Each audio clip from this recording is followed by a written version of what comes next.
People are afraid in Vancouver. You shouldn't have to walk down the street looking over your shoulder, but that's the way it is now. You just kind of get used to this being part of what it means to be a Vancouverite. This isn't normal, and this is actually something wrong, and that we should hold our political leaders accountable for presiding over something that is clearly not okay. We had a good city in the 90s. What the f*** happened, man? What is happening to Vancouver? One of the wealthiest and most naturally beautiful cities in all of North America has been beset by skyrocketing crime, violent attacks, and a crippling battle with addiction that's literally left thousands of people dead. But what is at the root of all these problems? Do police have the tools they need to do their jobs? Are violent offenders being released with little to no regard for public safety? And has an ideological obsession with so-called safe supply and free drugs overshadowed the desperate need for treatment, recovery, and rehabilitation? Harm reduction. Somebody's got a sense of humor, man. Because that shit ain't helping nobody, man. It's helping everybody get high more. Everywhere you look that this stuff has taken hold significantly, the cities have become destroyed. Okay, so that is the intro from a film called Vancouver is Dying full movie, which was released a couple of months ago, about 2 months ago, I think. And firstly, I just want to apologize that I'm only addressing it right now. A few people have brought it to my attention over the last 2 months, and I kind of just didn't get around to it. Cheyenne, thank you. You were the first one to send it to me. A few people have asked on Facebook, and unfortunately I don't go on Facebook that often, but people have asked me, is that really true? Because if it is, then we don't see how Vancouver is better than South Africa, or how Vancouver can be a better place to move to, or I don't want to move to a place that's like that. Anyway, so let's talk about Vancouver is dying. So I guess there's a number of different ways that you can look at it. Number one, to address the question of the people that said, wow, is it that bad in Vancouver? It looks a million times worse than it is over here. Let's look at some of the statistics that the guy is throwing around. And generally, you must always be careful. In situations like this where you're talking about crime and things like that, when people throw percentages around, it actually, you got to start looking at the underlying numbers, because increase from 2 to 3 is a 50% increase. An increase from 1,000 to 1,200 is only a 20% increase. I would take the 50% increase any day over the 20% increase in that sense. So let's just look at a few of the numbers. And don't get me wrong, I do believe that there's a problem, but we'll get to that later. We'll discuss that. So let's just have a look at the numbers over here. All right, so this is a little piece with numbers that they flashed during the movie. It's literally up there for a fraction of a second, and then it gets covered by other stuff. I'll show that to you right now. But this is an excerpt of the numbers that they're using for the percentages that they are quoting. So in Q1 2022, the number of violent crimes was 1,397. So for the first 3 months of 2021, January, February, and March, there was 1,397 violent crimes. Now, those violent crimes encompass all of the violent crimes in Vancouver. So let's just have a quick look at what it was. So culpable homicides are down by 1 incident in 2022. So in the first 3 months of 2022, there were 2 culpable homicides compared to 3 in 2021. Note how they don't say that it's 36% down there. It's just 1 incident down. Reported sexual offenses decreased by 25 incidents, which makes up 16.7% of the total. So what's that? That's about 6 times will give you 100%. So you're looking at there was probably about 150 to 200 sexual offenses in the first 3 months of 2022. And that's, in 3 months. So, it's just not huge numbers. It sounds really hectic when you show the percentages, 16.7%, which it still is. There's a couple of others that I just wanted to show to you here. Serious assaults, level 2 and 3 combined, were down 22%. So there were 442 serious assaults in 3 months, which is, not cool. Assaults against police officers in 3 months, there were 31. How's this?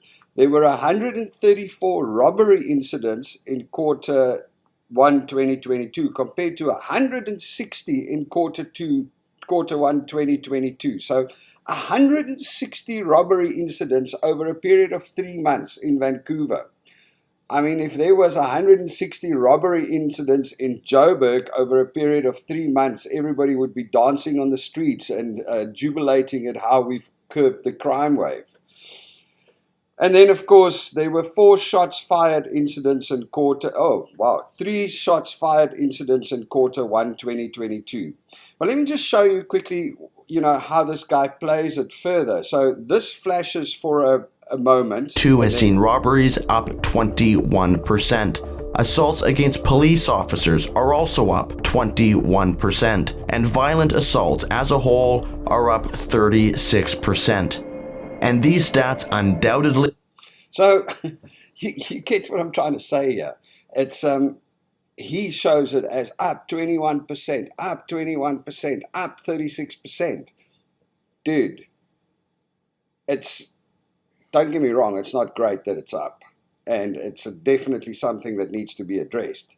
But also, show the actual numbers. Robberies up 21% to 160 in a 3-month period. Anyway. All right, so let's just get back to that. So the answer to my first question, do I think it's safe in Vancouver? Else, yeah, with that kind of numbers, it's amazing. Because we decided to leave South Africa when I walked out of my front door and I could tell the violent incident that happened in the past 5 years with every house in our street. Neighbor across the street got carjacked when he got home. Neighbor next door got carjacked when he got home. Neighbor on the left side had 2 guys smash his window in and steal his laptop and then jump through our garden while we were sleeping in a tent outside, freaking us all the hell out. Guy a few blocks down got shot at his house. A guy up the road, just the neighbor on the other side of the hijacked neighbor, he had his cleaning lady and his gardener got tied up at gunpoint and the whole house cleaned out. We had a violent incident, a gunpoint incident with Belinda and the kids at the house. You just can't compare. You just can't compare. You can't. Anyway, so I think the simple answer to that one is I think it's still a lot safer over here than South Africa. And I think quite often the problem is, or why it looks so bad here, is because over here, what should happen still happens. When there's a violent incident, it gets reported on. The media is out there. Everybody's talking about it. The cops are looking for the guy. It's taken seriously, which is something that doesn't happen in South Africa. After we had the incident, I went in South Africa. I went onto the local area community policing forum because I got very involved in the safety, putting up cameras and security systems and things like that. And I was on the local area policing forum and I got all the messages of violent crimes in the area. But you know what? Very few of those even made it to the little local newspaper. What's to say the national media or the city media? The little local newspaper stopped reporting on it because, it was just kind of, it happens. Everybody takes it in their stride. All right, now having told all of you why it's still better here than it is back in South Africa, I have to say that South Africa is probably not the ideal country to benchmark your safety and personal safety and security and crime against. Crime is serious and crime needs to be dealt with in a serious way. Otherwise, it's going to start spiraling out of control. So I actually urge the Canadians and Vancouverites specifically to watch this film because, it's easy enough to find fault with what the police does. And it's easy enough to find fault with and try and protect people's personal rights. And I am all for that.